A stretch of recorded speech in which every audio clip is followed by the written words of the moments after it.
سب سے پہلے آپ یہ ویڈیو ملاحظہ فرمائیں، پھر ہم اس پہ کلام کرتے ہیں۔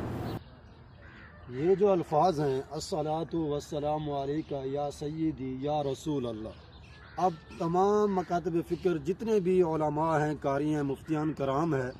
میری عرض ہے، مؤدبانہ گزارش ہے بالخصوص سنی حضرات سے جو اپنے آپ کو اہل سنت کہتے ہیں، جو زیادہ تر پڑھتے بھی ہیں ماشاءاللہ، تو یہ میں پوچھنا چاہتا ہوں، یہ قرآن میں ہیں، یہ حدیث میں یہ الفاظ ہیں؟ اگر ہیں تو آپ دلیل کے ساتھ کتاب اور اسی طرح قرآن کا بتلائیں کہ یہ فلاں صفحہ فلاں باب میں فلاں حدیث کی کتاب میں لکھا ہوا ہے کیوں؟ معزز ناظرین، آپ نے یہ ویڈیو ملاحظہ فرمائی ہے، تبلیغی بھیا یہ مطالبہ کر رہے ہیں تمام مکاتب فکر سے کہ ہمیں درود پاک کے یہ الفاظ الصلاۃ والسلام علیکہ یا رسول اللہ کہیں سے ثابت کر کے دکھا دیں۔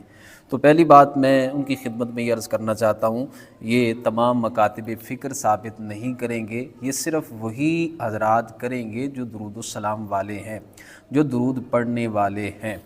تو آپ یہ کہہ رہے ہیں کہ کہیں سے ثابت کر دیں، تو جناب ہم آپ کے گھر سے، آپ کی اپنی کتابوں سے یہ ثابت کریں گے۔ آپ کے بڑوں نے یہ درود پاک لکھا ہوا ہے اور اپنی اپنی کتب کے اندر لکھا ہوا ہے۔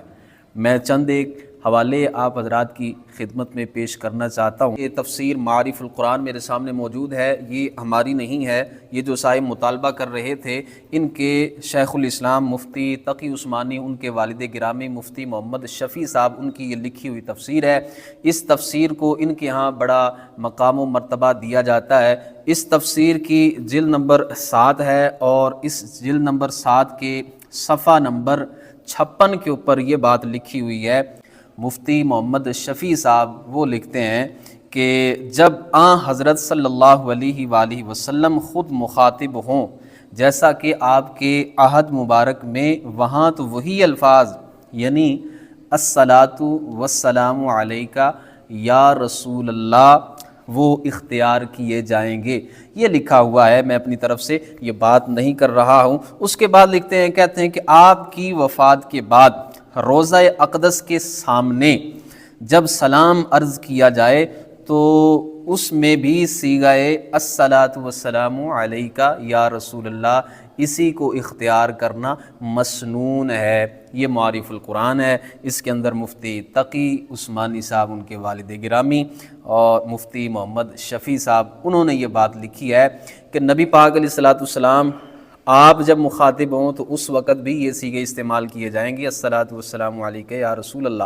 اور جب حضور صلی اللہ علیہ وسلم کے روضہ اقدس کے سامنے سلام عرض کیا جائے تو اس وقت بھی یہ صیغے استعمال کیے جائیں گے۔ تو جناب آپ کہہ رہے تھے کہ یہ صیغے کہاں سے نکالے، یہ درود پاک کہاں سے نکالا ہے، تو آپ کے اپنے بڑوں نے اپنی تفاسیر کے اندر یہ بات لکھی ہے، اپنی کتابوں کے اندر یہ الفاظ لکھے ہیں درود و سلام کے، اور انہوں نے اسے مسنون قرار دیا ہے۔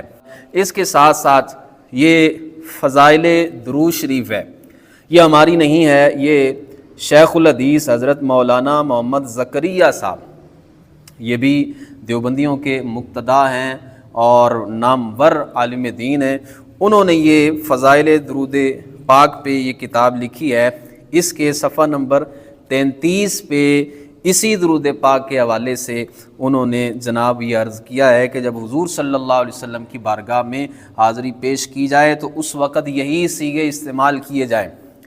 یہ 2 صفحوں پہ یہ درود و سلام لکھا ہوا ہے، الصلاۃ والسلام علیکہ یا رسول اللہ، اور پوری ترتیب کے ساتھ انہوں نے یہ 2-3 صفحات پہ لکھا ہے۔ تو جناب یہ آپ کے اپنے گھر کے حوالے میں نے پیش کر دیے۔ آپ کہہ رہے تھے کہ کہاں سے ثابت ہے، تو جناب یہ آپ کے اپنے بڑوں نے یہ لکھا ہے درود پاک اور انہوں نے جائز قرار دیا ہے۔